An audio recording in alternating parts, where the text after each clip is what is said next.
sorry ass DJ.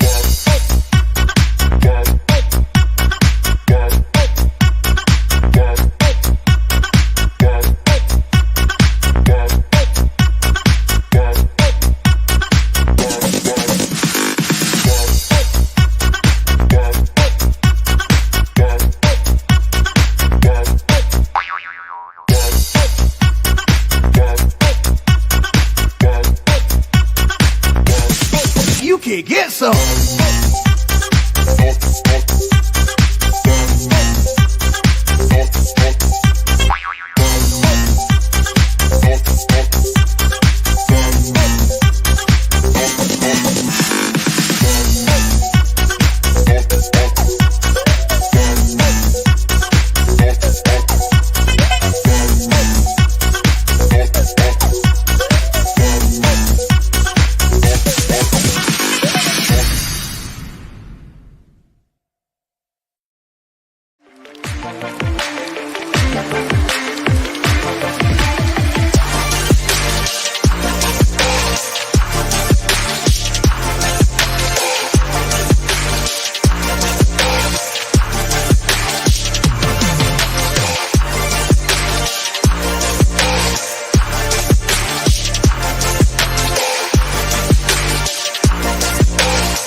It's Thursday.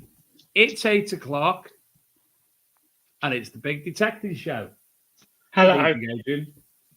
Hello, dear. How are you? Good evening, everyone. Wow. Yeah, good. Albeit the weather, moaning it's too dry and the grounds are hard. And now it's like flipping November again.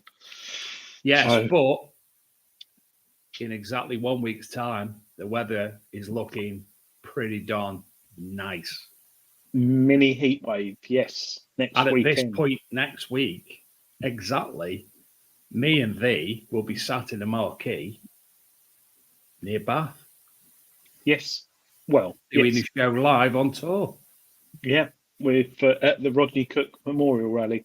Woo-hoo! So, yes, it's going to be bigger.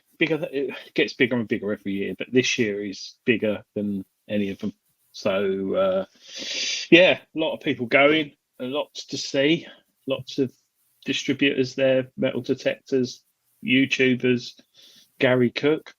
And Gary has asked me to say that those who have bought tickets will get an email 9 o'clock Monday morning with the dig location and all the information about the event. Check your spam folder because you know what Outlook and all that lot are like nowadays. But everyone who submitted their mobile number, some didn't, will get a text. And in that text, there's an abbreviated link of the email with directions, what 3 words and all that. But if you go to your email rather than the abbreviated link with the directions, kindly supplied by XP, every single person who's going to Rodney Cook, who's bought a ticket, is getting free access to their Go Terrain app on their phone. Ooh. And they're getting the pro version. So the Go Terrain app from XP, you can log in with your app. So even if you're using a Mind Lab or a Nocta, you can still... Any metal detector, even if you're field walking, it tracks your position on a map. Wow. It's all secure, and there's lots of other things on there as well. And if you go to the XP, so basically what I'm saying is when you get your email on Monday, don't just flick through it and click for what 3 words and ignore everything else. Read through. At the bottom, every person has got a unique code, and that's for if you've got an iPhone, it's a separate code, and if you've got Android, it's a separate code. So you've been given 2 codes, one for Android and one for Apple, in the email. Basically, instructions on how to sign up, and you've got the pro version of the Go Terrain app, whatever metal detector you use. If you're not very good with technology, head over to the XP tent or stand at Rodney Cook, and they will help you out. And they will also give you the map of all the fields for you to have on the app. So rather than scrolling in on a PDF or something that you've taken with some bloke going for a wee in front of it or whatever, not that people do wee up against the map,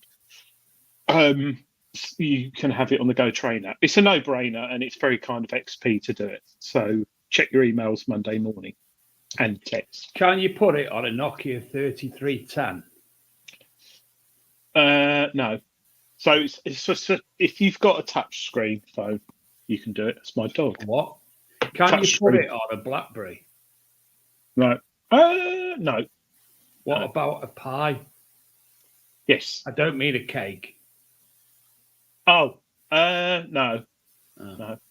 But yeah, so that's quite good. What else has he said? There's a lot of fields, flipping it. And those who haven't been before, there's minibuses that take you to the fields and back, which is really nice. And I'll be there, of course, with him on Thursday night, doing the show live. And Friday night, and Saturday night, and all of Sunday. Mostly Sunday. And also, for those of you who aren't aware, he has also announced Friday the 30th, so that's a week tomorrow, the comedy night will feature 4 people I have never heard of. I think I've heard of the MC because he's been crap the past 2. I mean, he's been there the past 2 years. Andrew Bird, Andrew White, Gary Delaney, and Dave Fulton. And they best be funny or else. One is very, very, very funny. and I can't remember which one it is, but yeah, we will see. Right. What was the only other thing was the anyone who was interested in the MythTech 18-inch coil for the Minelab Manticore, it's been delayed. A few issues. I was hoping to get one, but it's been delayed. Yeah. So. And I think we have 2 viewers of ours who are kindly donating a spare ticket for the event. Yes, you told me that. Yes. Yes. One's in the chat there, Mr. Steve Cord and Ollie Gowers. Hello, Steve. Ooh. So how do we do that then, Adrian? What's the best way to do it? Because Adrian's wall. Is it because if somebody gets it right and then they don't want to go or can't go? So do we do something for people who want to go and haven't got a ticket? Well, firstly, is there anyone in the chat who wants to go to Rodney Cook next Friday? Gates open at 11. You can start detecting from 2 p.m. And that includes your camping and detecting all weekend. Kindly donated by Steve and who else, Dave? Steve Cord and Ollie Gowers from Dig Our Wear. There's a bit of information. Tony K. Wood, TC. Peter Ellis. His middle name, obviously, Alan Leonard. I sent my Quest V30 back this week. That's a first for me. What was up with it, TC? TALC. Anyway. Matt Kent, I think we should give him a ticket. If I can spoon with Dave and you, Adrian. Right. Yeah, 100%. Whatever you got to try and spoon with, it'd have to be outside if you were going to spoon with me involved. Because, otherwise, no one's going to fit. What's I think Nick Berry's still a few tickets left with Heart of England to help raise money for RCM. Yes, Nick, we did mention that. Hello, Gavin Hubbard. EMI, yes, I bet it is the V80. Andrew T, can I come on the show on Thursday? Yes, of course. Andrew's in Canada. Canadian. Oh, he's coming to Rodney Cook. I think what we should do, Adrian, is while we're there at Rodney Cook, now you're out and about in the field. I'm going to be manning the stall constantly next to Graham Dempsey for the entire weekend at both the Rodney Cook and Detectable. And obviously you're going to be out mincing about in the fields. I'm going to produce some short videos just saying hello to a few people who obviously want to have a chat with us, who watch the show, and then we can play them after the event, just so people know who people are. Because there's a hell of a lot of people who are coming to the event, who watch the show, and it'll be really nice to see them. And I really, really need to remind people mostly that I like cake. I like red wine and lager, but not mixed. But I prefer red wine because it's easier to carry.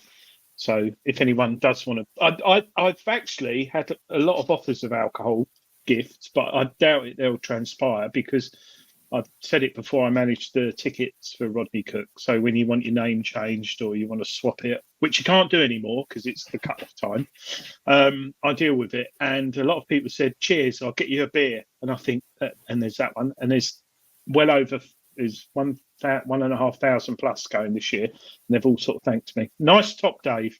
Thanks, Adrian. I'm just looking. We said, does anyone want a ticket to go to Rodney Cook? Oh, Stephen Brain, top man. Actually, Stephen, he's. Oh, hello, Donna. Stephen Brain is going to appear in a magazine. Stephen Brain is going to appear in a magazine. He's got a full page. Is Jelly Morgan. Yes. And other people. Other people. Yeah. Donna Martin, I'm Tony K. Wooders as well. And I've even wrote an article technologically wise, haven't I, Adrian? Apart from the technological bit. I've wrote an Oh, article anyway. You have. Steve Cord, this ticket I won had already raised money for RCM via Crusade for the Spade, so it can go free to a lucky person. I tell you what, when we said, does anyone want a free ticket? Is there two? Steve Cord's got one and Ollie Gowers has got one. Right. Well, I'm going to put my foot out here, or head out. Or hand out, arm out. Or toe. Right. Keith Ellis watches the show a lot. He came to visit us last year, and he's the first person to ask for a ticket in the chat. How's that, Keith? Would you like to come, Keith? Would you like a free ticket? Yeah, Steve sent me that. Sorry, Steve, I'm stupid busy at the moment. Can you block Tony Kaywood? He's been inappropriate again. Whoa. Can't say that. No. So, Keith Ellis. Yes, I think Keith's got it. He's got a ticket. He did have to have his nuts shaved with a broken bottle, and he did say something about the Soil Sisters doing it as well. Yes. So Keith, definitely. Keith, I think we've got your details. So if not, Keith, if you got me on Facebook, give me a shout. All we need is your email address and your mobile number and bank details and sort code. And, we driving license and 2 utility bills and your passport some cake. Photo. Yeah. Yes. So. Oh, actually, Matt Kent was watching Time Team on Ely. Right. Thank you, Keith Ellis. That's lovely, and thank you. And I'm very much looking forward to meeting Donna Martin, because we've got a lot to chat about, haven't we, Lady Martin? Yes. So Steve Cord, a big thank you for donating that ticket tonight that's gone to Keith Ellis. Keith Ellis watches the show regularly, and he came last year and he brought Dave cake and me wine. So that's why we've chosen him. But you don't have to bring us cake or wine, Keith. Just help us out in the shower like you did last time. I wasn't allowed in the shower, remember? No. Oh, it's a shame. But that's very nice of Steve Cord, who won Not a Legend on the show a while back. Another detector that we gave away. So, right, shall we bring on tonight's guest? Because he looks like he's fallen asleep there off his medication. Yes. Good evening, Mr. West. How the devil are you? I'm fine, thanks. And before we go any further, you've got cake coming and you've got a bottle of French red coming. Thank you very much, Nick. Any, as long as it's red, I don't care really. Thank you, but French is lovely. Yeah. Yes, thank you indeed. Nick might fall asleep. He's injured himself getting ready for the RCM, haven't you? Slightly, just slightly. Put the back out, so we'll see how camping goes next week. So, how did you do that, Nick? Because building you were a bit daft, weren't you? Yeah, bloody stupid is the word my wife used. Building a big display for the RCM, and it's actually inspired by the start of your program, believe it or not. And that's all I'm going to say. But it's heavy, and I thought, right, give it another coat of paint because it's looking a bit iffy at the moment. So I thought, right, carry it out into the warehouse from where we store it. I carried it on my own without asking any of the lads to give me a hand. This thing's got handles either end. It's that big. And so I struggled like an idiot and I've put me back out. You've been having a hot bath and you've took lots of painkillers. Yeah. Yep. And is it what, Adrian? It's heavy and it's metal. I didn't say it was metal. It's not a Mini 1275 GT with twin Weber carbs engine, is it? How did you know?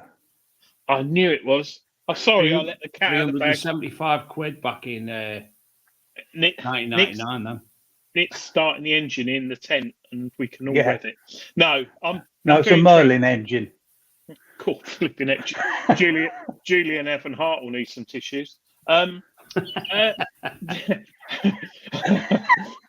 Sorry, those who don't know, he's the editor of Treasure Hunting magazine, and he loves planes, military planes, World War II predominantly. No, we're giving Gary to raffle off. We're giving him part of a German bomber that was dug up it crashed in Devizes, not far away from where we are, in Bath, and he's going to raffle that off. Oh, so we've got all the crew's name, we've got all the history to it, and we're going to give it to him, and he's going to raffle it off on one of the days. So this is a nightmare, the Rodney Cook raffle, because they start raffle. Do you remember last year? No, it's not raffle, auction. He's going to auction it. Yeah, Sphinx did one last year, and I ended up nearly buying. It was like a Beatles. A picture or something. I don't even like the Beatles. No, it was a Beetle. Oh, it's a Beetle. Yeah, Dung Beetle. That I would have brought a Volkswagen Beetle, but yeah, and they take card. But talking of that, Nick, your stand this year at Rodney Cook is the first time you've had a full display there, isn't it? Yeah, it's big, isn't it? And do you want to just give people a sneak peek of what you're going to be showing? Oh, I can't give them a sneak peek. I can tell them what we're going to be showing because I've got it written down. So we're going to have the machine guns. Oh, okay. Show us. No, I'm not going to show you. So we're going to have. I'm not sure if it's 2 or 3 machine guns. One of them is the only surviving MG42 from Omaha Beach from D-Day. How the hell did you get that? Oh, I'll tell you on the day. Oh, right. One is a Vickers machine gun that saw action on the Somme, and the other is a Bren gun. But we're debating whether we're going to bring the Bren gun or not, because there's so much gear that we are bringing. And if you pay £1, which will go to Rodney Cook, you can have your picture taken sitting behind the guns, and it'll all go to Rodney Cook. Yeah, that's nice. That's nice. Then we've got the mine detector display. World War II mine detector display. Then we've got a hand grenade display and rifle grenade display. We've got cartridges, so everyone digs cartridges up, don't they? Well, we've got them going from musket balls right through to 20mm cannon shells. Wow. So you'll be able to identify whatever you found. We've got mortar display. We've got Rorke's drift display. Ooh, yeah. So we've got a mannequin in the full Rorke's drift uniform, original, and the spearhead from Rorke's drift. Then we go on to, we've got a general display of axe heads and bits and pieces, Mesopotamian war stuff. It's all military. Then we got relics display. Then we got another display, which I was moving today that I'm not going to tell you what it is. Then James and Scott, who are 2 members of our team, they're bringing along some aircraft bits. They discovered out in France some years ago, they found the body of a guy from a B-29 bomber who'd been lost since the war. And when they dug him up, he was mummified. Wow. Yeah, James actually discovered it. He was swinging a detector and he said he thought it snapped a twig off that was sticking out the ground. And it wasn't a twig. It was actually the guy's finger. Dave, why are you? Yeah. I'm not supposed to be. Sorry. I'm trying to upload something. I didn't realise I'd gone straight. So they're going to bring along some of the bits from the aircraft that they dug up and tell people about the story. And then we got another bit of World War II stuff to display. So yeah, it's about 15 meters long display. Flipping heck. Oh dear. Wow.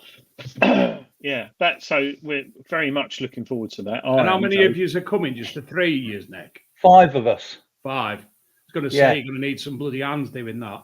So there's John, who's in France at the moment. He gets back on the Wednesday from France, and we come down on the Thursday. There's my son who's coming, Alex. Then there's me, and there's James and Scott. So 5 of us. Fantastic. So make sure you bring your pound coins to have a photo taken with a gun. Yeah. Yeah, and then put it on YouTube and get barred. And Are you bring your allowed- pound coins and go on the firing range. Yes, so tell them about Because that, Nick. Well, the firing range, they can come and look at the real guns that we're bringing along, and then they can go and play with the ones on the firing range, which are airsoft, but they're replicas of World War One and World War Two guns. Fantastic. So again, money's going to Rodney Cook. So Fantastic you know, stuff. we've even got pictures of you, both of you, to go on the targets, and Julian. Can we, Dave? and Rob Random. Oh, I was going to say who's going to be the most popular target shot. I think Dave. But are they life size? Sorry? Are they both the same size targets? Yeah. Oh, right. Dave's one's a lot bigger. I was going to say, yeah, it's more likely. Mine's got cake. It's cake size. I just a quick question from Matt Kent, which is a very good question whilst we're talking about aircraft crash sites and things. Is there a good resource online to find crash sites? My farmer thinks there is a German bomber near Mendlesham. Best one to talk to is Julian, because I've never done aircraft. No, and I will say that it's actually illegal to metal detect on a crash site. You can get permission, but talk to Julian Evanhart. All types of permissions. So Julian's the best one to contact on that. I've never ever dug aircraft. Dug a V1. Oh, have you? Oh, yeah. That's different, isn't it? Because one. That's a bomb. Yeah, no one was in it, obviously, and no one potentially died if it landed. No, it's just a missile. Yeah. How deep did V1s go when they crashed, like in a field? The one you when they hit the ground, they usually just explode straight away. But this one, we found bits about 15 foot deep down. 15 foot? Yeah, there was some very big, heavy bits, like the fuel containers, big, round, heavy things, and they were way down. But that was years ago. An amazing bit of technology, which anyone who's interested in V1, V2, and they nearly launched the V3, didn't they? The V3 was a gun. Oh no, was it? They launched the V2, didn't they? V2 came over, but the V3 was a gun. Are we talking? Do you know the super? Do you know the super? Do you know the super gun? Yeah. That the Iraqis had. Yeah. It was one of those. I thought they were making a third type of doodle bug. I don't know. I think I watched a television program and that one was accurate within sort of. Oh, they were building one that was going to be able to hit New York. That's it. Yeah, that might have been it, and that would have totally turned the war around. Yeah. Right. Wayne Atwell, I've actually got a fantastic book here. I think I've mentioned it to Nick in the past. It's called White Peak Air Crash Sites by Pat Cunningham. And I think she done a series, or he done a series, could be a man, around the area, around the White Peak and such like in the Peak District. And from that book, I found several crash sites that are actually on my doorstep, including a mosquito in one of them, Nick. Yeah. It's interesting. My dad was on mosquitoes. Loads of the Peak District. Sorry? Really? My dad was on mosquitoes. All right. Yeah. Wow. Very interesting. Just an interesting comment from Wayne Atwill. The viewers of this show make my week because you come out with such funny things. Wayne Atwill, Adrian, keep an eye out for a red-haired German student in an orange Volkswagen camper van asking about a German bomber crash site. Talking We about forget orange-haired little bit. German students, there was one who found a load of Viking silver yesterday. Really? Bastards. Yeah. Yeah. Not in the UK, in Germany, I think. Yeah. Hate them. Oh, Hello, John Um, Lydell. Very nice to see you, and we will see you in the flesh this time next week. hello, John. John Lydell, top man. He does a lot for Rodney Cook and he's nicely in the chat. Gary's not there though. He's probably And he's pulling got his a hair out. beautiful head of hair. And he's also got a lovely camper van. Right. And a very, very nice daughter who helps as well as a volunteer at the Rodney Cook. Yes. And there is a lot of volunteers this year. There A are hell indeed. of a lot. Yeah. That's So hats off to them all. So anyway, with this part of the show, I think we are going to ruin Mrs. Sherwin's life again, because we're going to be introducing everybody to Nick's new book, aren't we, Nick? Yeah, I've got a book. And it doesn't come Show with us colouring pencils either, Dave. Oh, What's it? What am I going to do? could we Make have it a big, make flick it big, through make the it big. pages? Flick through the pages. Yeah. Right, let's go through the pages. So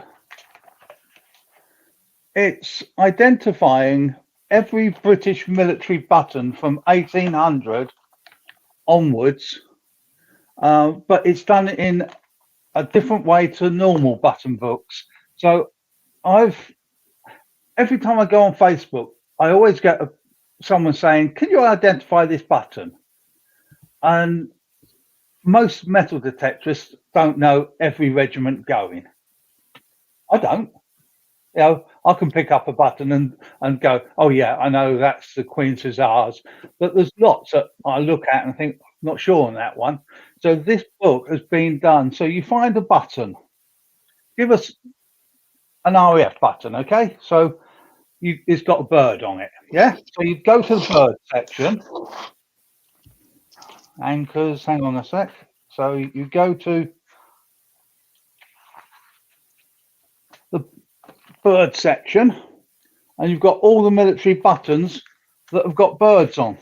So you go through till you find your button, and that's the same for anchors, buttons with crosses on. You did say anchors then, didn't you? Yeah, anchors. I wasn't talking about Adrian. Buttons with crowns on. You know, it literally, there are so many categories. It goes from, in alphabetical order, it goes, let me just find it. So instead of being chronological, it's in type. It's done. So you look up, you find a button with an anchor on. So you look up anchor military buttons, and then a button with a cannon on. You look up cannon, go to the section with cannons, and it makes life so much easier than trying to find, you know, because a lot of them just have lettering on. Yes. So you'd go to there's a section where it's just letters. There's a section where it's monograms. There's a section where it's royal monograms. So this is a book written by a detectorist for detectorists. For because detectorists, yeah. a lot of books tend to be written by academics, professors, and the way they're worded, a lot of work sometimes has to be done to convert it to make us understand it in the background. So, all right, we'll go to, let's find something that's going to stand out a bit. Hang on. Nick, we've had a question already. Are you going to be having these at the RCM to purchase? Yes. Brilliant. Yes. Okay, so we've got horses. Okay, so horses. So you look at this, that's your button you found. So it's the Kent Yeomanry, and they were in existence from 1910 to 1918. But you've got number 2 there. So you turn the page and you can go, oh, no, not, you go to, and it tells you all about that unit or regiment down here. So, you know, there is lots and lots of history in here, lots of history, because it tells you every regiment's history. Could you just show us how thick that book is? Because that isn't a softback. That's a big. That's like That's a big hardback book. Yeah. Yeah. And We're doing one on badges as well. badgers. Badges. Ah, So the badge one will have every military cap badge in from the 1800s on, and also all the war workers' lapel badges, because every war worker in the First World War used to wear a badge saying, on war work. But I didn't realise till I started researching it that so many factories had their own badges.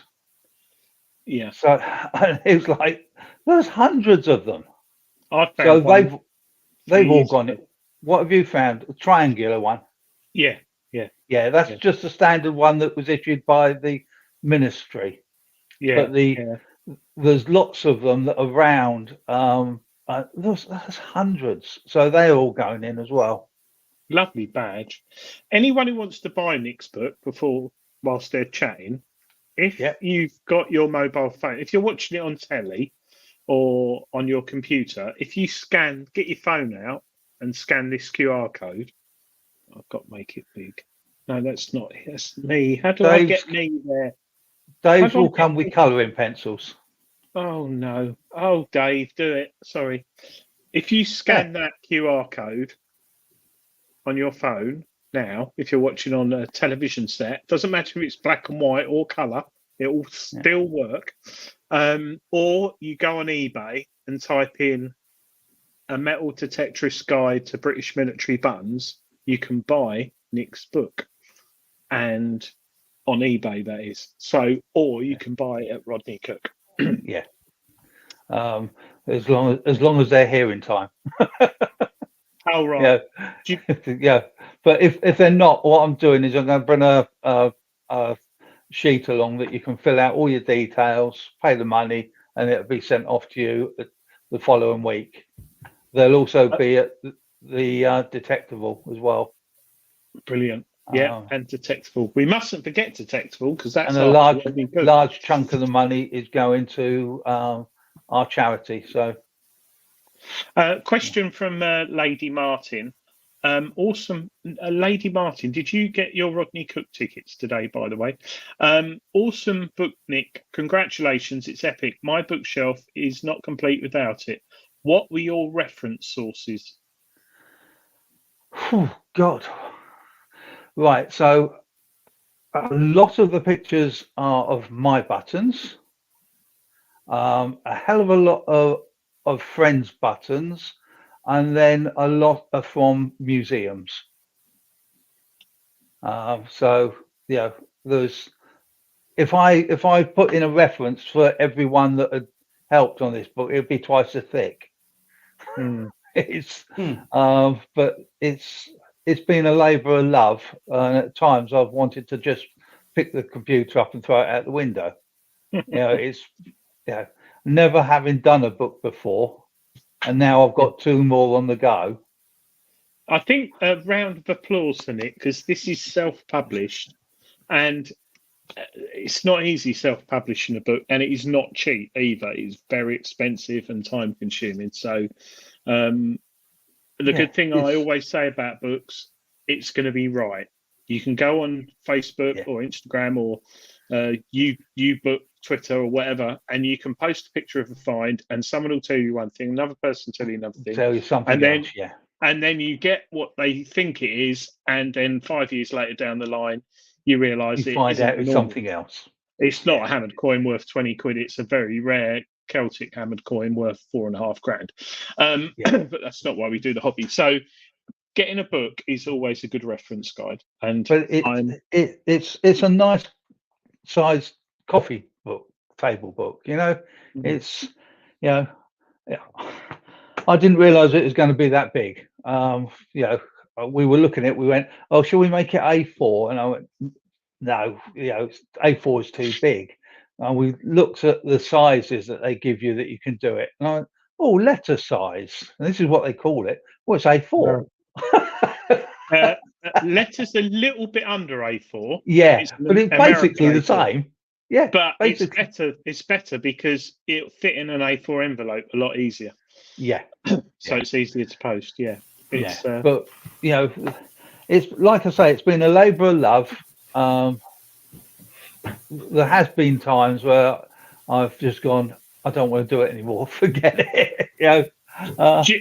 Jim Painting is in the chat.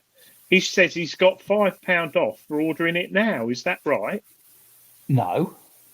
Oh, he must. Oh, he must have got a discount code on eBay. Oh, actually, right. yeah. I don't think it affects you, Nick. I think eBay. There might be an eBay special thing going on at the moment. Could be. Yeah, I think there is actually. I did get something come up because I've got to buy a tent for Detectable, and there was offers on there. Jim Panting. I think he's talking. What's he downloading the app? I think that book, Nick, is going to be very popular. I hope so. And I think it's nice paying for something, and it's going to you. There's no publishers or anything. You've put a lot of money up front, no doubt, paying someone to typeset it, do all the Photoshop work. I'm going to be getting my money back, but a large percentage of the money is going to the charity. What is the charity, Nick, that you mentioned it earlier? It's the Military Heritage Museum. Ah, right. Yes. We are a fully blown charity. Yeah. We're registered charity. So I thought we're I don't not blowing my own trumpet, but I don't need the money. So we'll pass it on to them. Okay, I'm the chairman of it, so I can say where it goes. But it's going to help us out a lot. And the next 2 books, that'll be the same. That will go to them as well. It's all kicking off in the chat. Jim Panting got it for £33, including postage. He had a discount code, I think.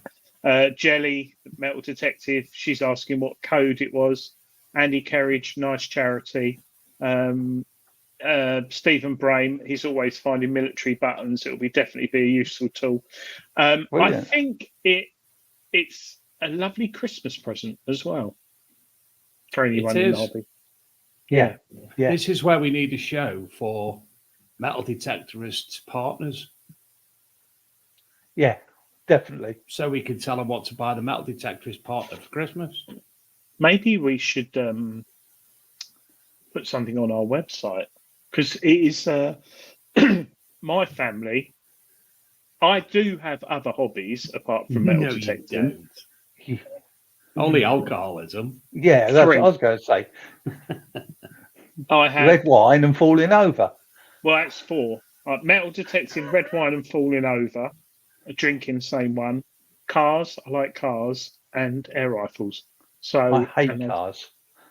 Old cars, not old cars. Cars. Yeah. So and a TR4 and gardening. Oh, I bet you wish you had that now. I like gardening.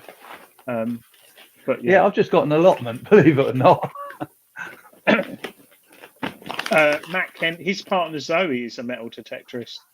Oh, can you remember to bring that to? Hey, it's already in my pile behind me. Yeah, because Dave's got an old copy of Auto Trader, which I love going through. And Razzle. Sorry. What's that? It's the dog. You might see my first wife in that. Auto Trader. Oh, hi, she's a banger. Yeah, we're talking about Razzle.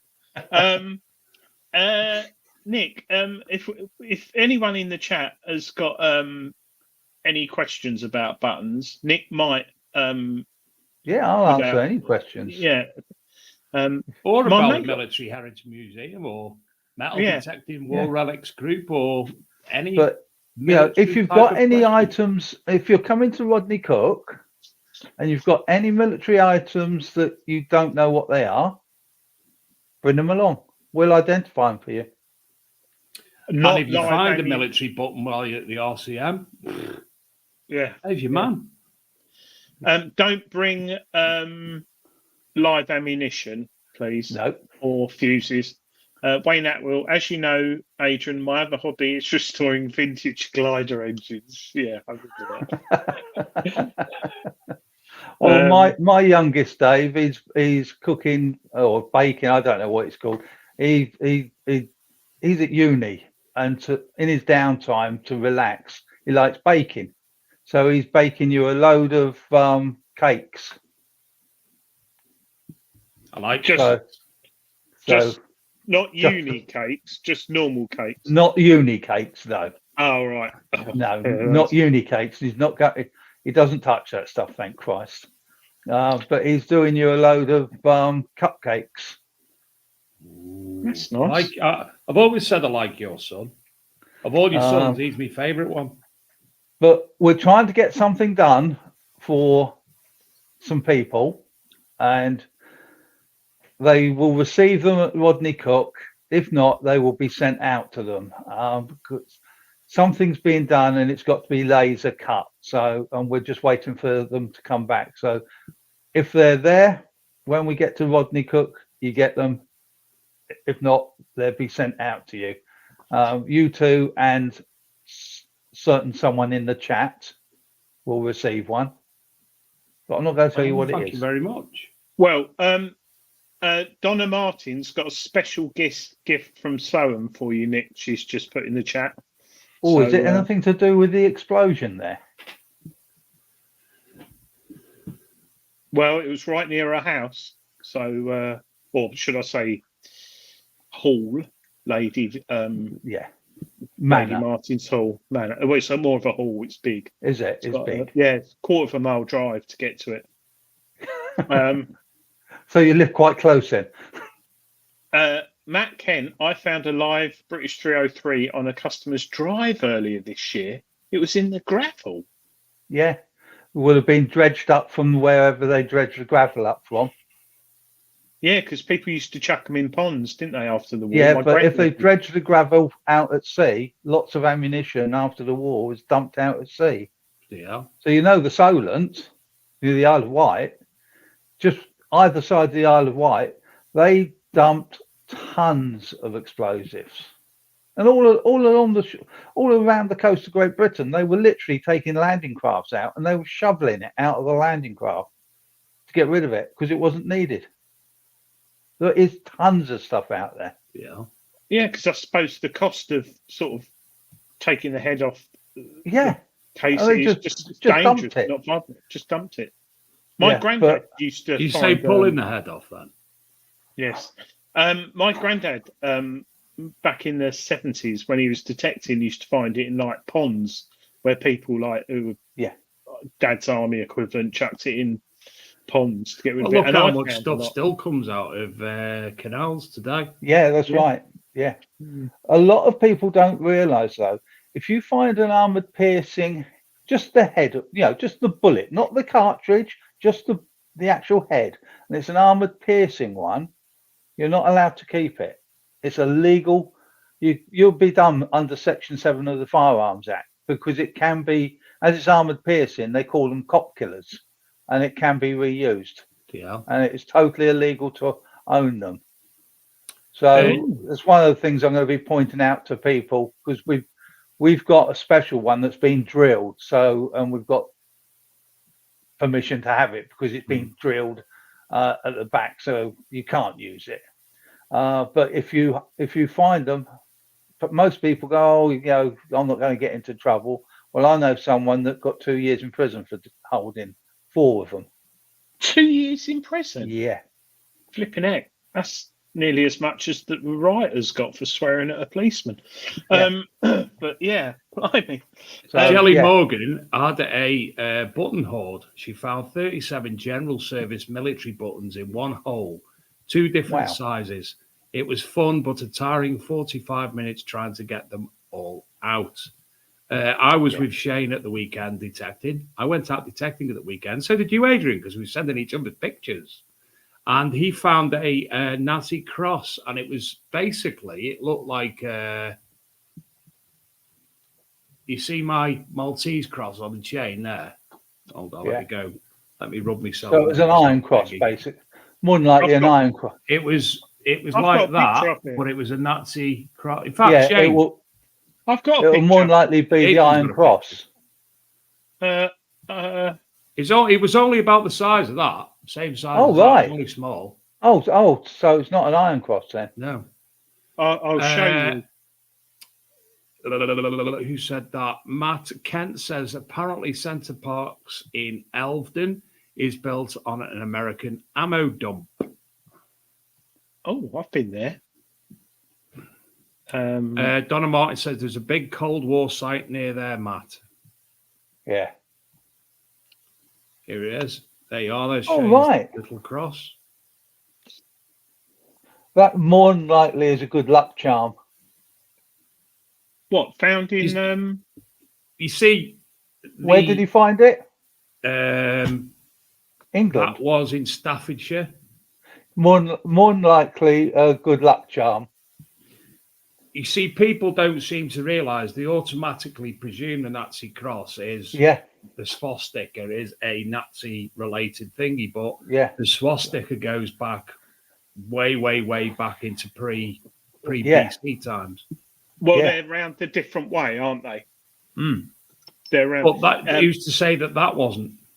Yeah. Yeah, Which way round is he showing it? Mm. that's true. Well, Essex County Council, anyone who lives in Essex, have got it outside their building on the entrance, on the doors.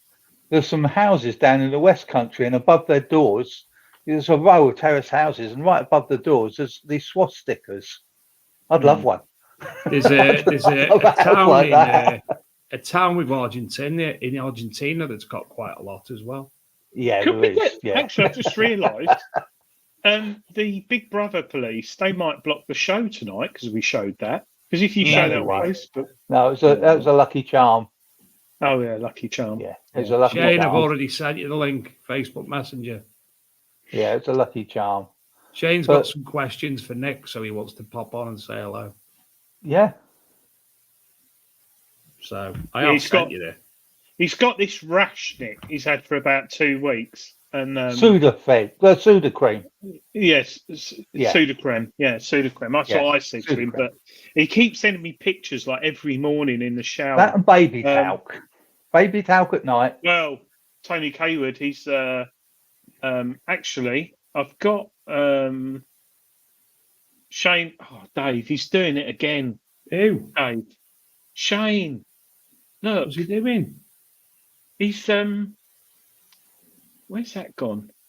I've got. I love that. I've got a similar one left to me from my great grandfather Adolf. He done shot many 303 bullets out to sea at Carnforth in Lancashire. Shane. Oh, Shane. I know. He keeps sending me pictures showing me his rash in the shower. I get at least a dozen every morning. And it's not like 6, 7 in the morning. It's like 2:30, 2:45. Could be worse. Could be the ones that Tony Kay would send you. Yeah. Should we do the wall? I might have a present for Tony Kaywood. Yes. Which I sent you a picture of, didn't I? Yes, and I sent you a picture of a gift for a lady. Me and Dave will be giving out some retro gifts. We don't know if it'll be at Rodney Cook on the show or Detectorists. We're not sure, but we're going to have a bit of fun giving some gifts. Can I just say to people about 303 bullets quickly? Yeah. If you start pulling the heads out of 303 bullets to make them safe, not a good idea. But if you ever find a bullet that's got a screw in the end of the bullet when you pull it out, for Christ's sakes, don't undo that screw. You will lose your fingers. Sorry, why do people put a screw in a bullet? Because it's an explosive bullet. There are 303 bullets out there that are explosive, and that's how they filled them. And if you undo it, because it's so volatile, I know someone that lost 2 fingers by taking one apart. Wow. So please, if ever you find them, they are awful things. They really are dangerous. And most detectorists don't even know they've got them.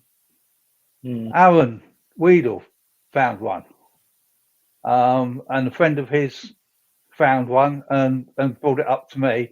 I sent it to my mate Alan, who deactivated it for us. But most people, if they undo it, you're going to lose your fingers. So just be careful. How do you Check it out. become a deactivation approved person?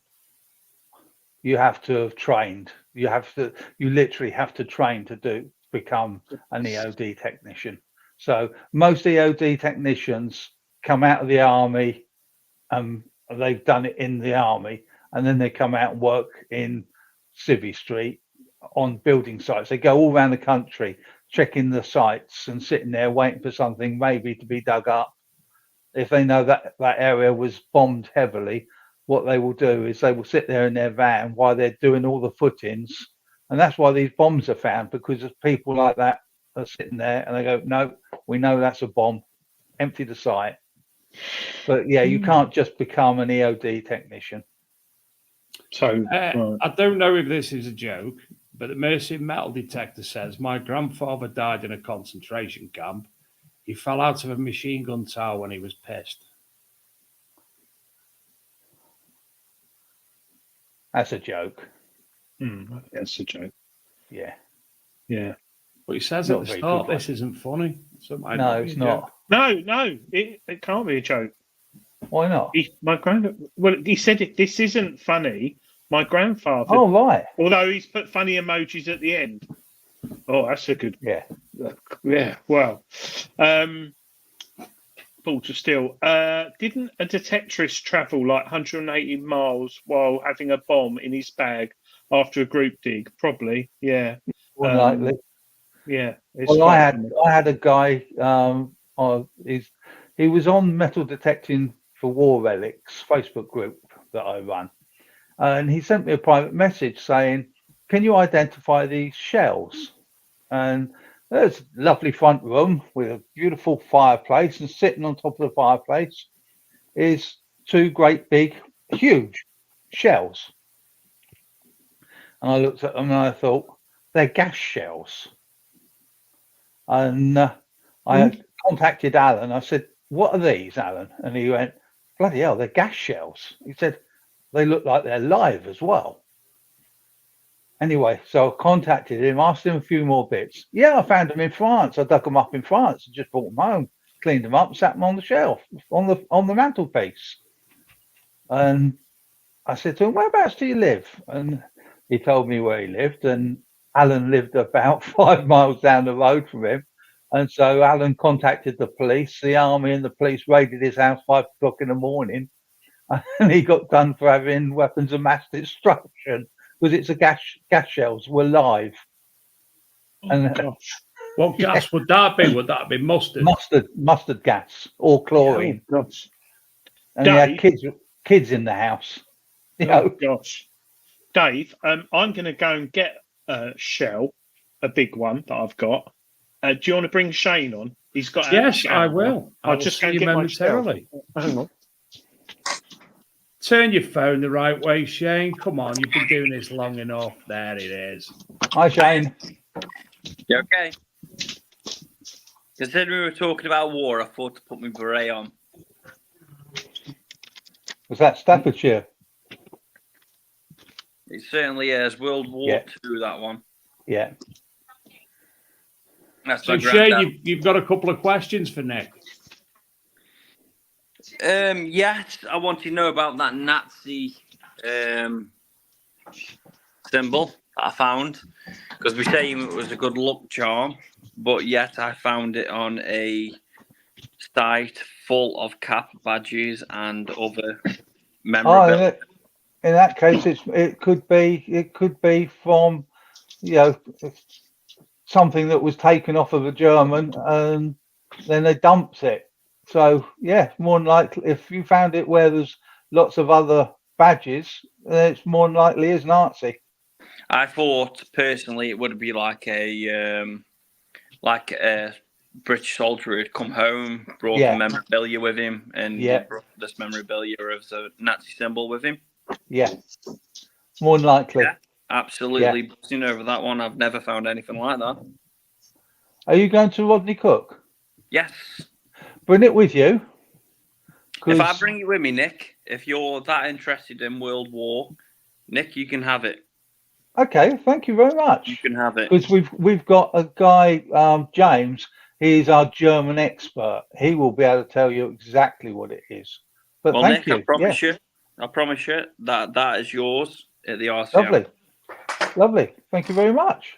I do have one that you will like The from big detective show, bringing people together. from World War One. Hang on.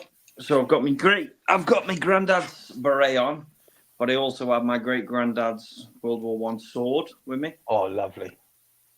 Show us it then. Get it out. Hang on, let me get it out of the sheath. Said she. So this was my great granddad's World War One sword. It's very, Lovely. very long. Yeah. It's got some shaft on it. That We've literally just been given one of those. It used to have like a brass wire around this handle. Yeah. But unfortunately, when I was young, I decided to pull it off. Pull it off because you thought he it was decided gold. to pull it off. Unfortunately, but I still have the sword. He told me a story about it once upon a time. I'm going to turn the camera around, excuse the mess in the room. But when you look down the sword, there is a kink in it. I don't know if you can see it from there. No. What about See that? your doll's house. He That told is me Shane's that there art, was a can kink confirm in the that, sword, Shane. and basically, he was my great great granddad was frontline, and when he was frontline in World War One, that the sword actually hit a bullet, and that's what kinked the sword. Oh, right. So what regiment was he in?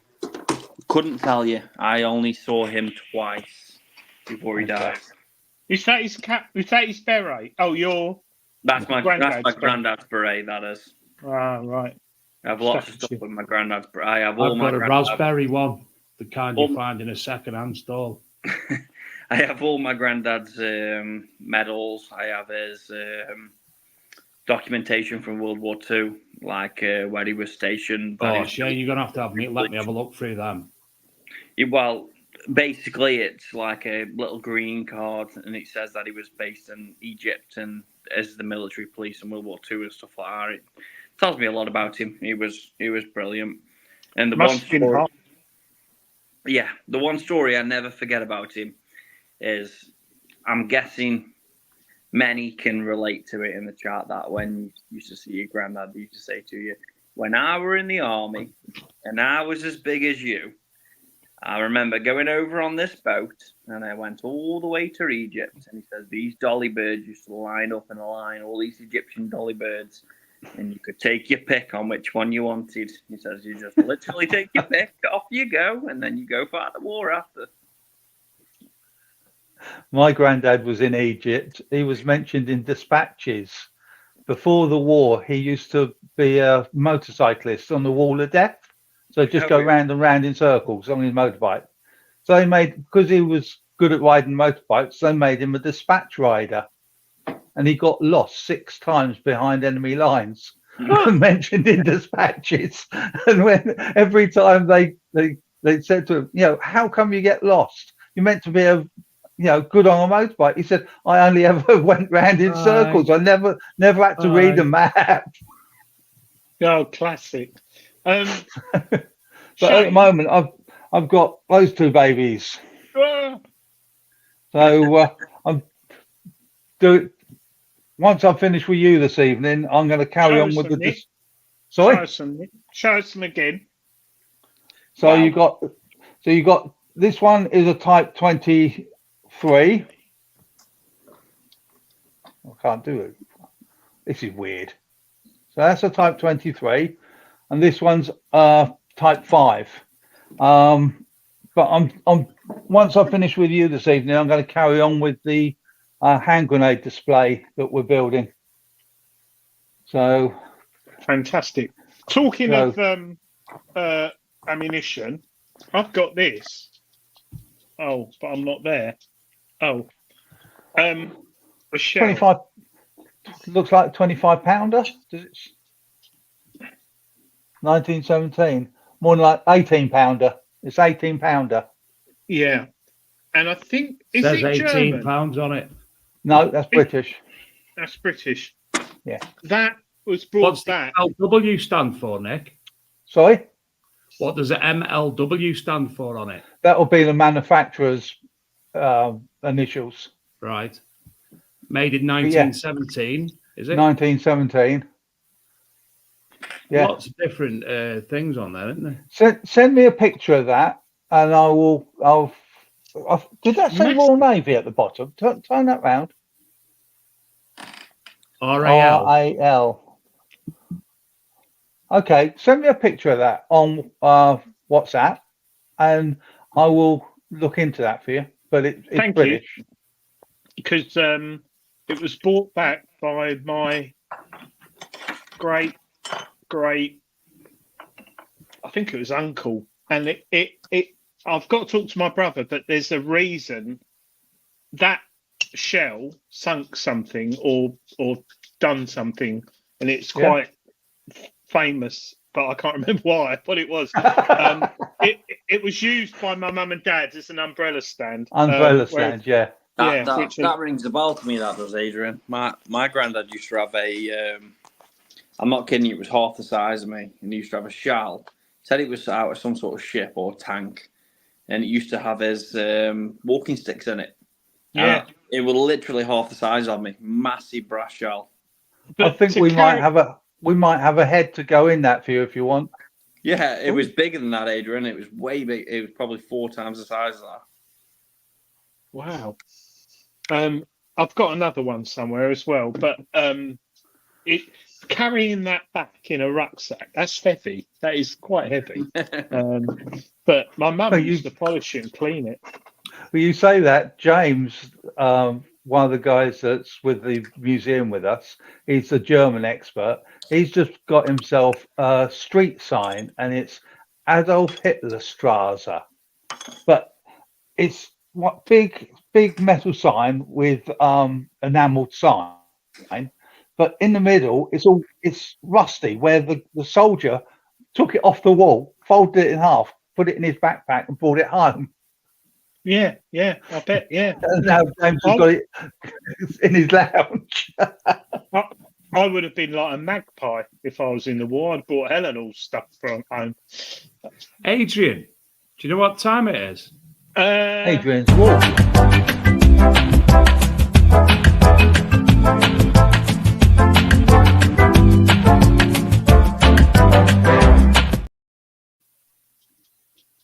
It is. It's Adrian's War. Part of the show that we all love. Watch everybody start going and give me numbers now. But don't forget, Nick's the guest and he gets to tell you. We had the World War I hand grenade we used as a toolbox. A hand grenade box. Yeah. Adrian, did it sink the Bismarck? Sink the Bismarck. No. No. Or you two... Dave, I've sent you on WhatsApp. I know, I've just had to read it because it's a long description. Yeah, well, I put, Right. It's not military. Well, I won't get it there. Well, you might, Nick. Is there a Adrian, prize? we're still waiting for the numbers to appear. Yeah. Oh.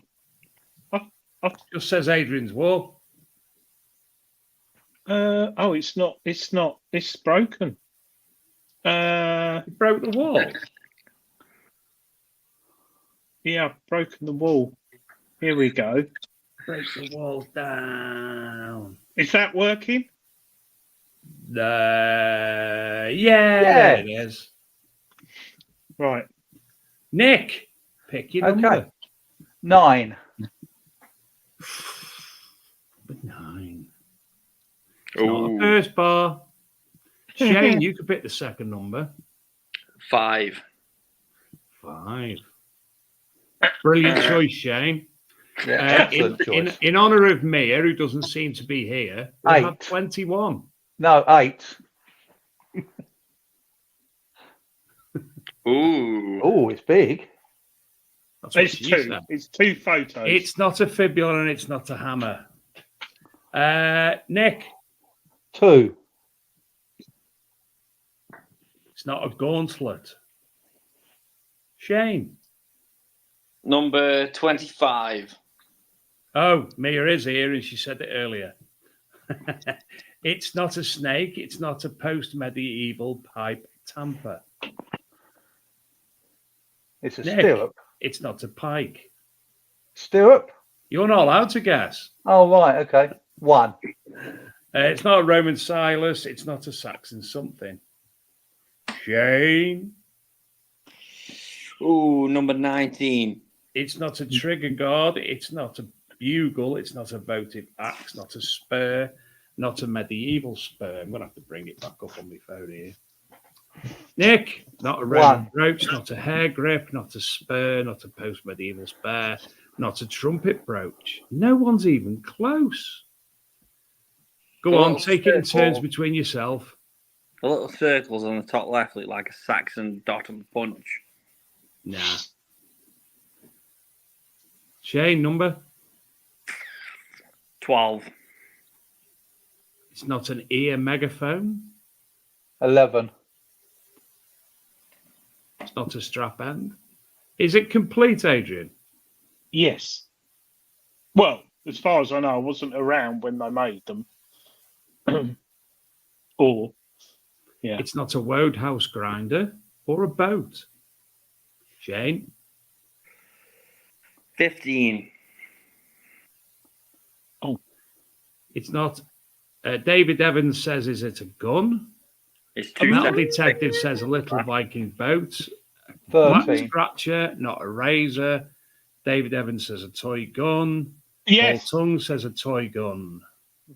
David Evans is correct. David Evans gets it right. And because the description is so long, we're going to give him that because nobody would have got the exact. Paul Tongue was a close second.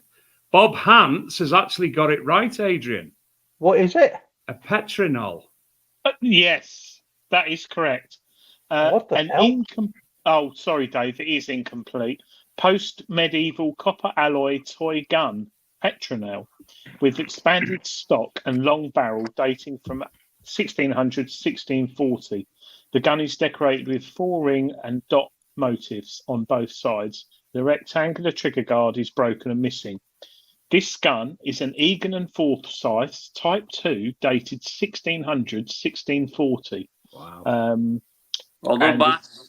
That was a very exciting find, I think, by the person who found that. And what I find amazing is how they track it back to an Egan and Forsyth Type 2. So, well done. Is there a prize tonight? I think there is. Is there?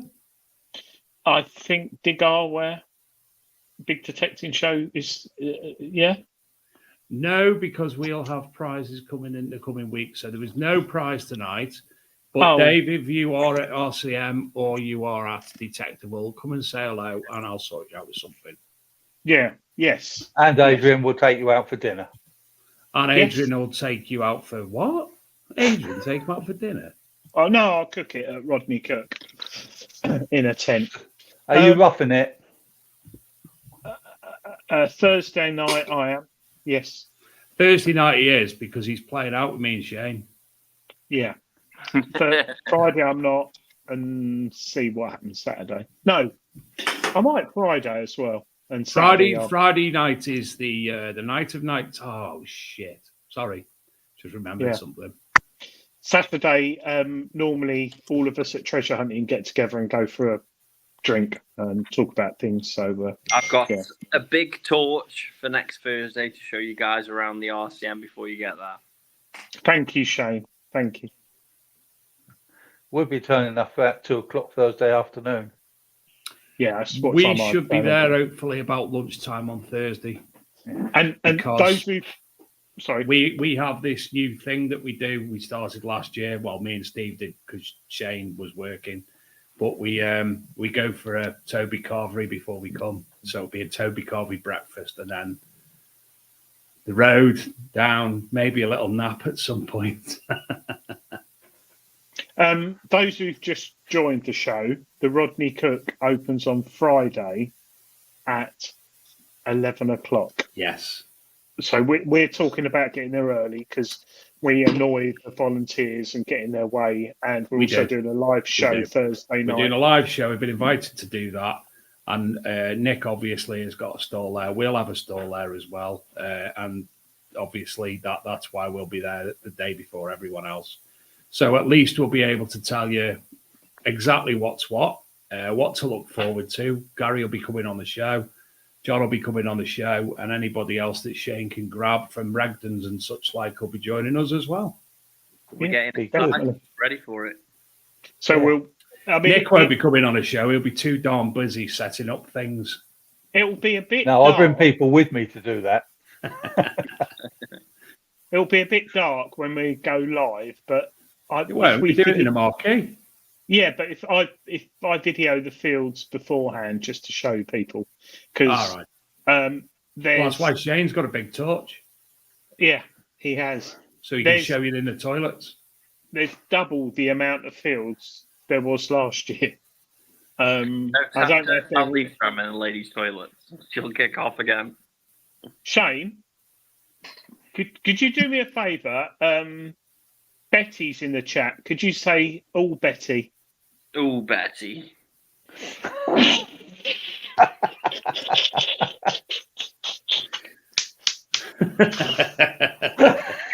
Thanks, Betty.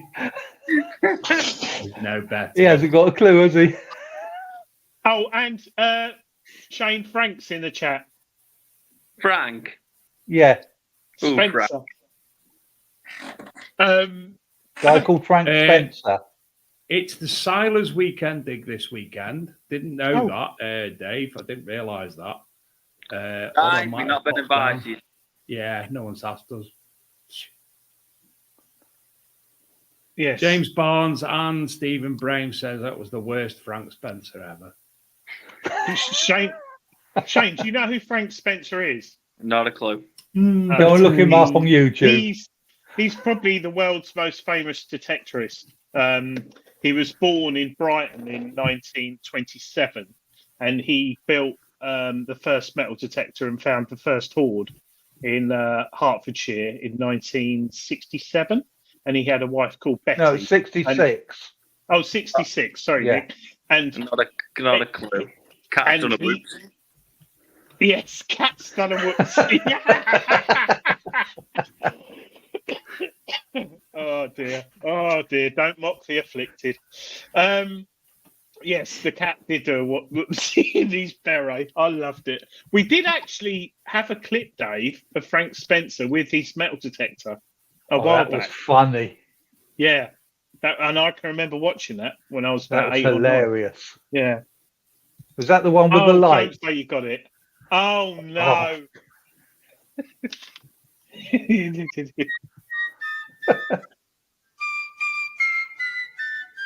One lucky blink, and we could be on the up and up.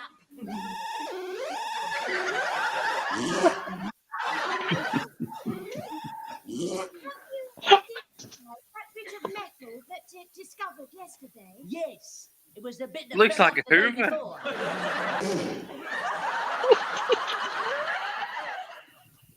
Oh, bless it. Oh, have you field tested that one? No, The greatest not yet. skill tester ever. He will. We've got another video here that's been sent to us by one of our viewers, Matt Kent, as well, Adrian. Yes, something about Jurassic Park.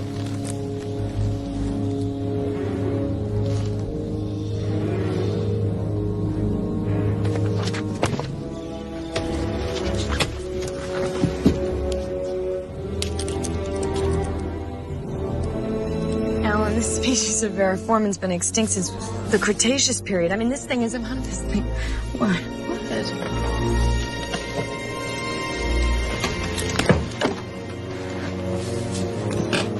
As one of the most experienced field testers in the world.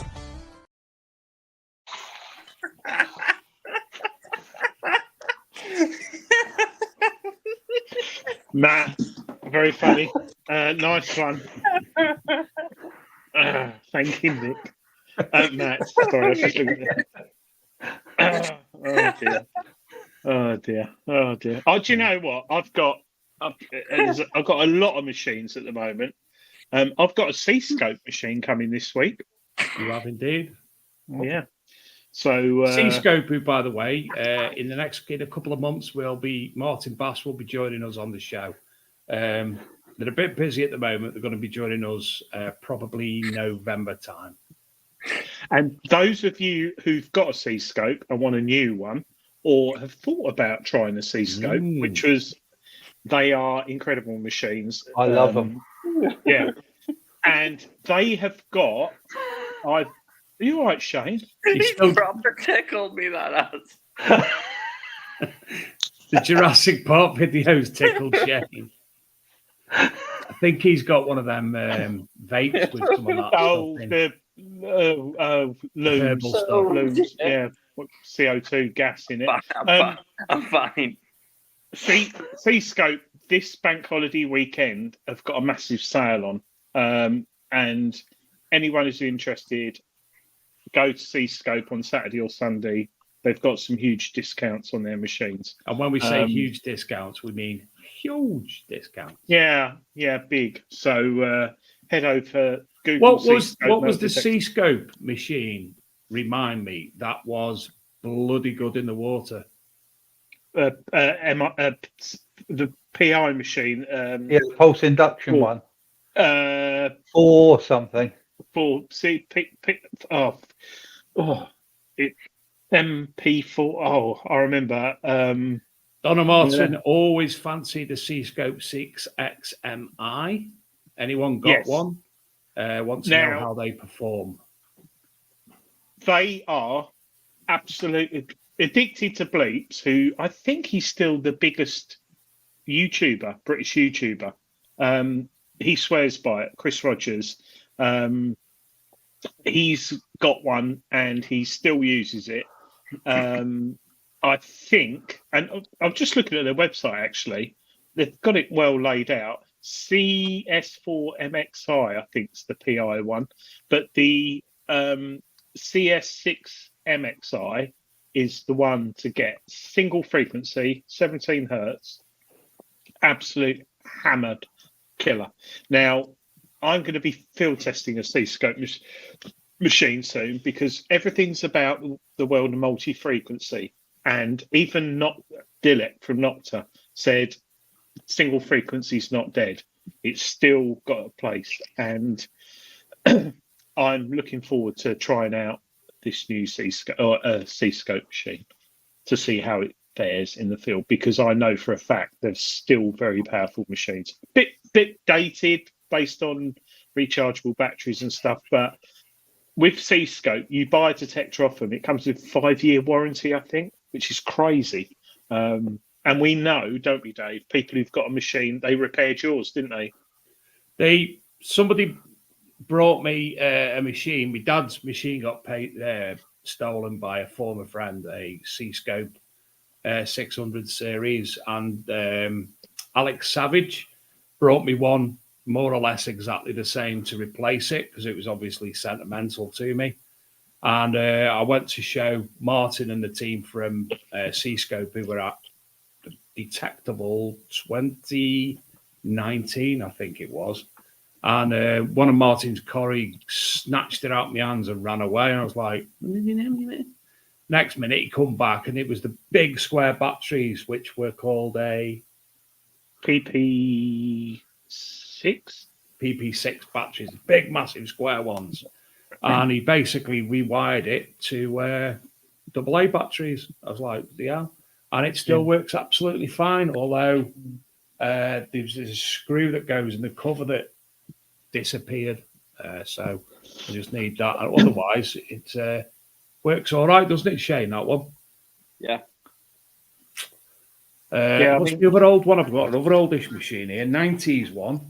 It's a Fisher 1265X that was given to me.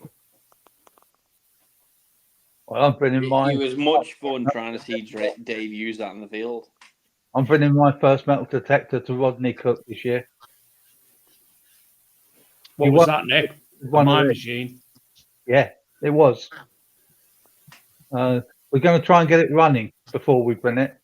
so Adrian can field test it. I Yeah. reckon he'd love If he that. can pick it up, Well, I used He's got a boy who can help him, I'm sure. young boy. He's I took His out son. a 1970s C-scope the other month, Nick. Brand new box I got, and it had never been used from the 1970s. And it wasn't until I realised when I got it home after taking it out in the field, it was over 50 years old. And and it worked. It did Yeah. work. if it Found works, it targets, but works. what it's so simple. Turn it on, and Yeah. you had to wait. I love the instructions.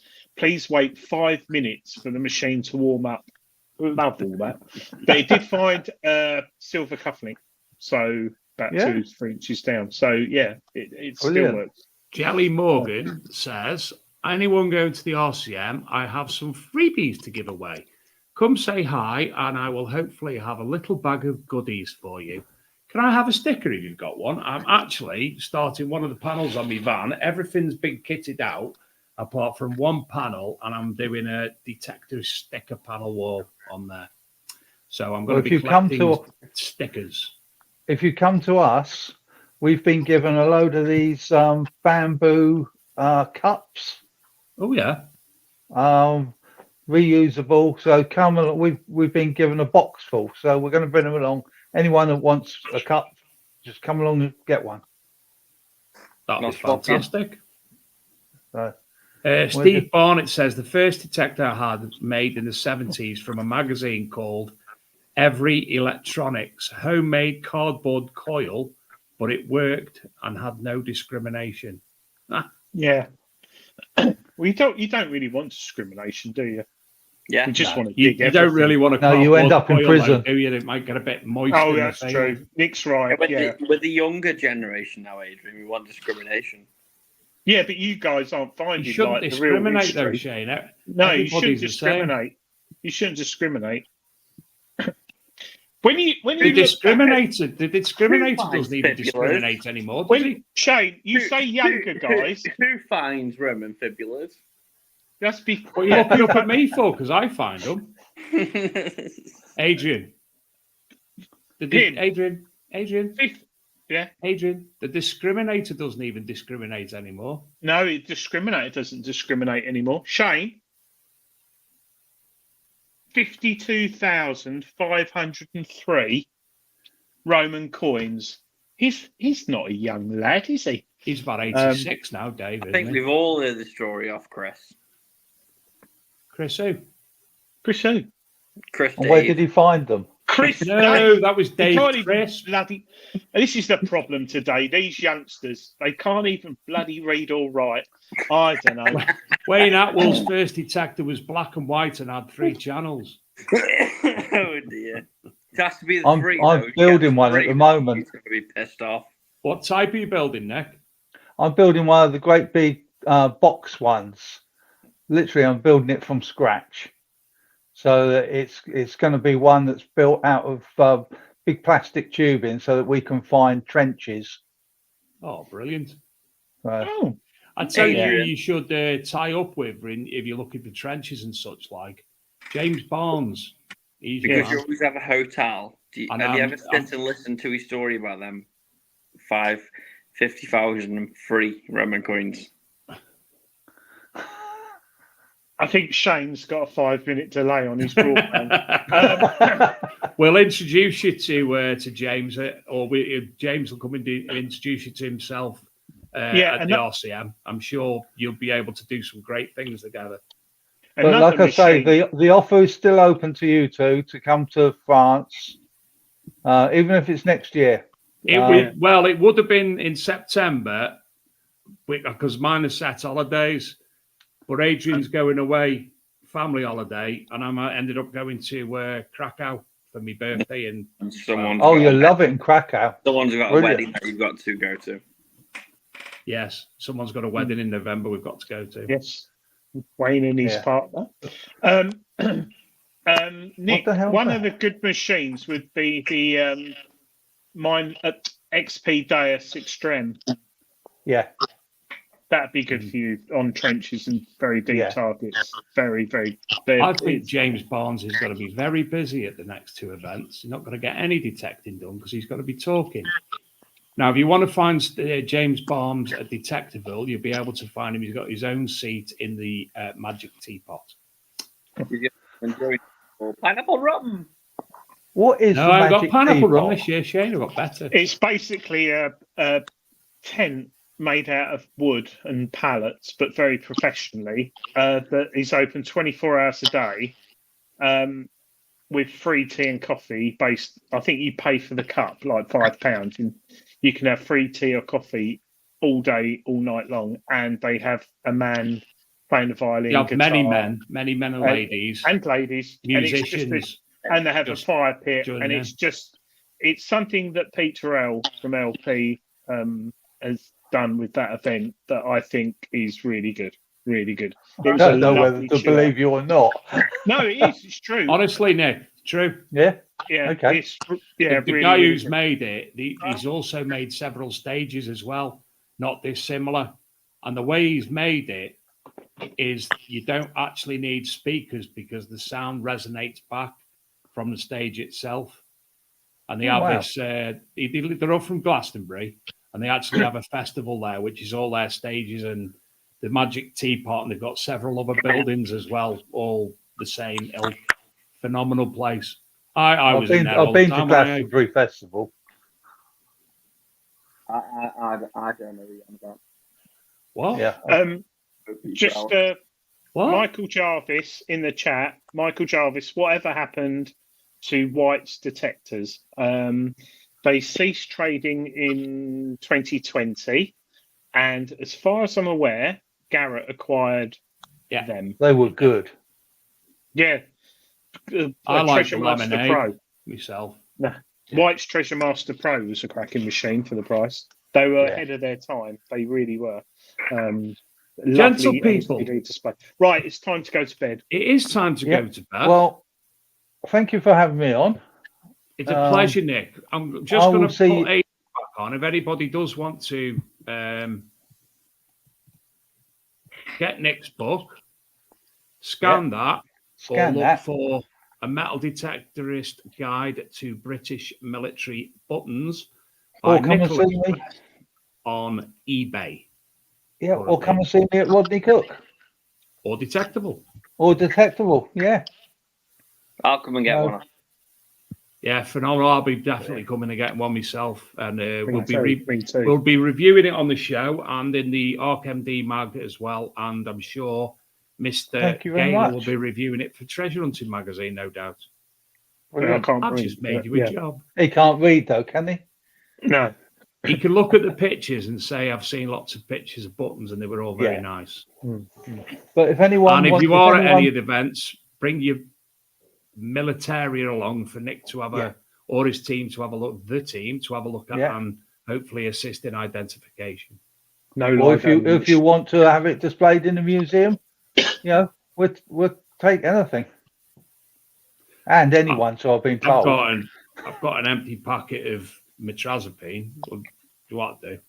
Not an empty packet. I need a full up packet. I've got them as well. Right. We will see you all next week. Hopefully, we won't have any technical issues, and we'll be able to join you one way or another by a laptop, by mobile phone, or by some other means. We are all right technology-wise, Dave, for internet. Just to let you know. I know, yeah, but I've got a laptop that's been a dickhead. So I'll bring mine. You're going to sleep in a tent. What? Sorry? What's he going about? What did you say? Don't matter. He wants something about sleeping in a tent. I thought he said he wanted to lay next to Adrian sleeping in the tent. No, I'm definitely filming you asleep in a tent. Oh, I don't sleep, mate. I don't sleep, mate. I can't. I'll give you enough red wine. Right. If I were you, I wouldn't stick your head in our tent because we've been in along a Royal Marine and he sleeps with one eye open. We will see you same time, same place next week. Have a good night. See you next Thursday. Bye-bye. Cheers.